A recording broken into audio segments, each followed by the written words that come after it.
deeper I dive in. Hope comes and stops us in our tracks. Bravely we prove in our striving, trudging together each day.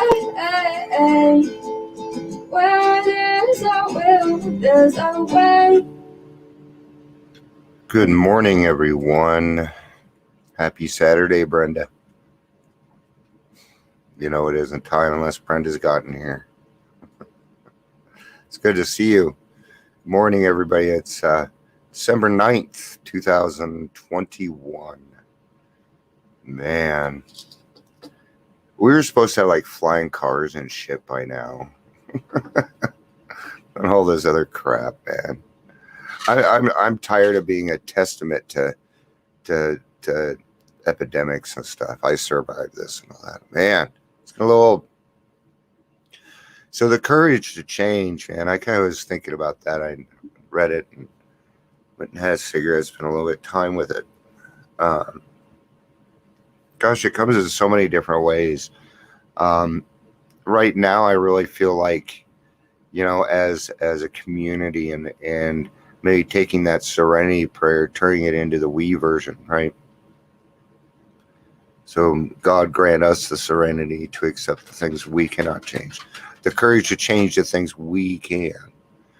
And I think people, I think we tend to abuse the serenity prayer, or use it as an excuse to maybe not see things that we don't want to see. Maybe they hurt too much. I don't know.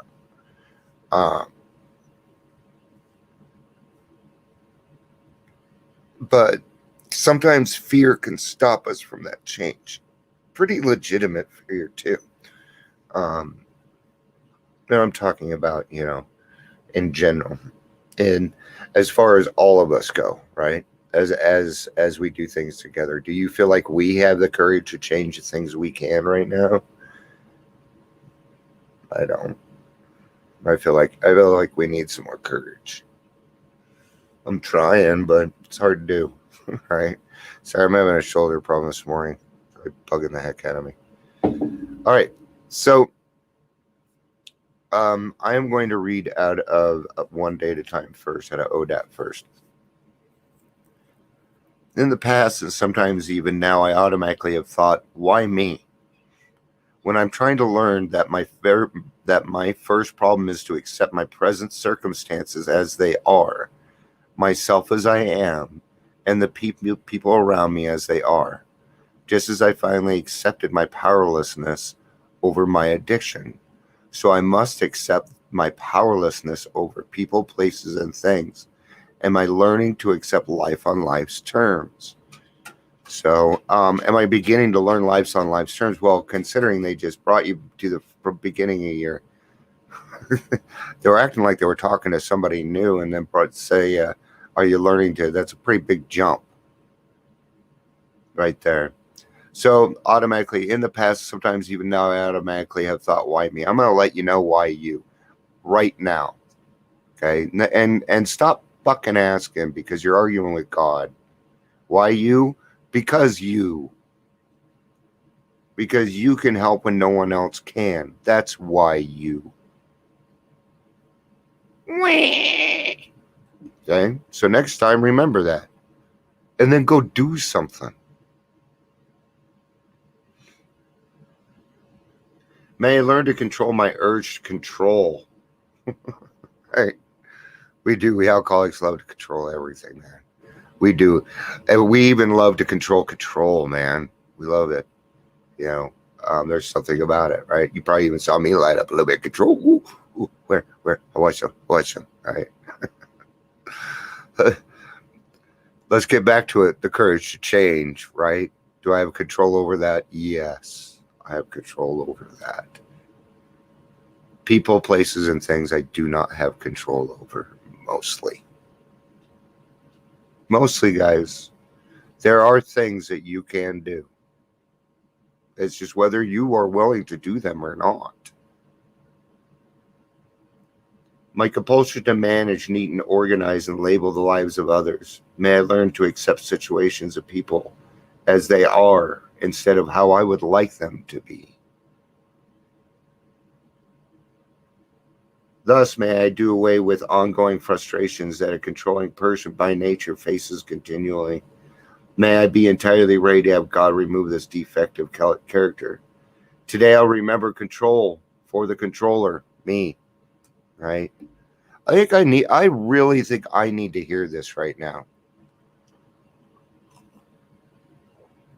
Because of what's been going on. I'm looking at going into legislation, which is like totally against everything that they're talking about here, right?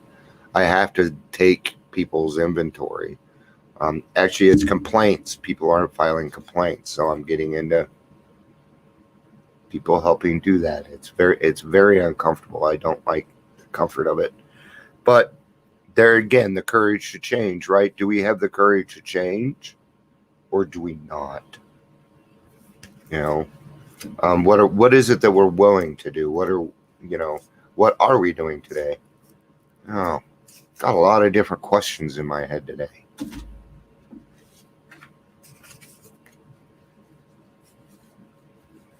Yesterday, I thought was really cool. Do I have a choice? I thought that was a cool one. Okay. An act of providence. It is truly awful to admit, glass in hand. We have warped our minds into such an obsession for destructive drinking that only an act of providence can remove it from us. Okay. Now, when that act of providence removes it from us, are we going to have the courage? Gosh, a lot of books today.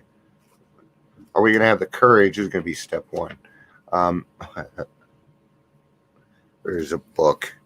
Give me the book, man. I'm just going to go to page 21, man, right? Page 21.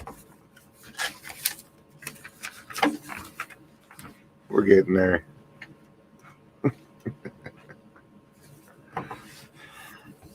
But what about the real alcoholic?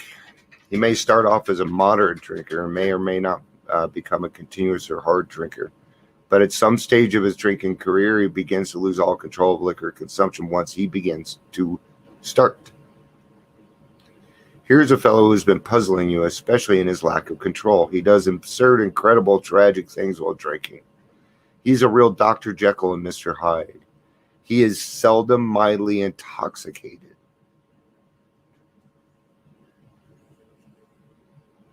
He is always more or less insanely drunk. Always. Now, I've told you guys about, when I first sobered up this time, that it took me a little while to learn how to walk and talk again. It was because of this right here. Because I was always more or less insanely drunk from the time I woke up, from the time I went to bed. I did not have much of a sober moment in my life. His disposition while drinking resembles his normal nature. He may be one of the finest fellows in the world, yet let him drink for a day, and he frequently becomes disgustingly and even dangerously antisocial. He has a positive genius for getting tight at exactly the wrong moment, particularly when some important decision must be made or engagement kept. He is often perfectly sensible and well-balanced concerning everything except liquor. But in that respect, he is incredibly dishonest and selfish. I think that they're being awfully nice to us here, don't you? This guy, he's a pretty cool dude, except when it comes to alcohol, and, and all these nice little platitudes for it. No, we were dicks, man. Okay. And I wish I had all this other stuff while things were going on, because maybe then I'd have a little bit of money like everybody else. I don't. So I can still do this. I'm looking at this. I'm like, I can do this without alcohol in me too, right? Not dry drunk. I can certainly do that. Okay? But I don't do this anymore. I keep my engagements and I treat people correctly. He is often perfectly sensible and well-balanced concerning everything except liquor. No. But in that respect, he is incredibly dishonest and selfish. He often possesses special abilities, skills, and aptitudes. A lot of times we do. A lot of us have other skills that we can apply once we get into the program too. You'll find that maybe some of your skills are needed. He uses his gifts to build up a bright outlook for his family and then pulls the structure down on his head by a sense of series and sprees.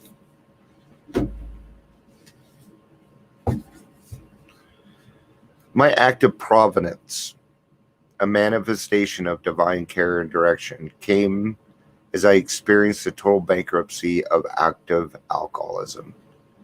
Everything meaningful in my life was gone. Now that I understand. That I can get on board with. I telephoned Alcoholics Anonymous. From that instance, my life has never been the same. When I reflect on that very special moment, I know that God was working in my life long before I was able to acknowledge and accept spiritual concepts. The glass was put down through this one act of providence, and my journey into sobriety began. My life continues to unfold with divine care and direction. Step one, in which I admitted I was powerless over alcohol, that my life had become unmanageable, takes on more meaning for me one day at a time in life-saving, life-giving fellowship of Alcoholics Anonymous. So the act of giving, of admitting that our life is powerless, that we are powerless over alcohol, that our life is unmanageable, okay? And no, you're not powerless over everything, man. We'll let you wipe your own butt. That's about it, though. Here's the thing, guys, is there's a lot of things that connect everything up here, and they all need to be changed. And that's going to take time. That's just going to take time. It's going to take repetitiveness, okay? Sometimes that repetitiveness is just going to tick you off. Well, we have to listen to chapter 5 again. Every day we do chapter 5. What was it? Okay. Then one day you're going to turn around and go to a meeting that doesn't do that. You're going to be like, where's chapter 5? Well, I'm missing out on my chapter. Well, which one do you want? Do you want consistency or do you want it your way? Come on. Yesterday, excuse me, my home group yesterday was the first time they had read the chapter 5 since I've been going. Which is, but each group is autonomous, right? I love my home group.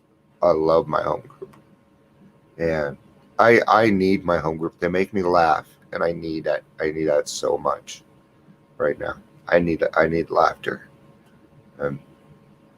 So the courage to change the things that we can. There are so many things that you can change.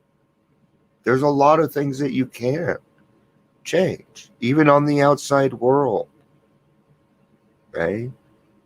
And there are some changes that I kind of feel need to happen, that I think would probably make everybody's life a lot freaking easier. But there again, is that control? That's why I talk about, when we're wondering those things, what should we go back and look at? Our intentions, right? If we're feeling that, ask that gut, what's my gut feeling on this? Well, we get a little upset here. All right, so I'm gonna take time with something like that, because obviously it deserves some time. We get to a point where we don't react to life anymore. We act upon life, and it's a lot easier. So put down the damn shovel, man. Put down the damn shovel. And treat yourself nice. And I tell you what, you treat yourself nice and you start treating everybody else nice. That's how it works. It needs to start with you. It needs to start with us. Right? So, all right, guys, I say I'm not going to be back till Monday, but we always know what happens on Sunday. Now that I said that, I'm not going to be here. I'm going to sleep all day. All right, guys. Brenda, thanks for being here every day. You have no idea how much I appreciate you being here. You really don't. I guess you do now, though. Thank you guys for being here, every single one of you. I love you all. Peace out and have a day.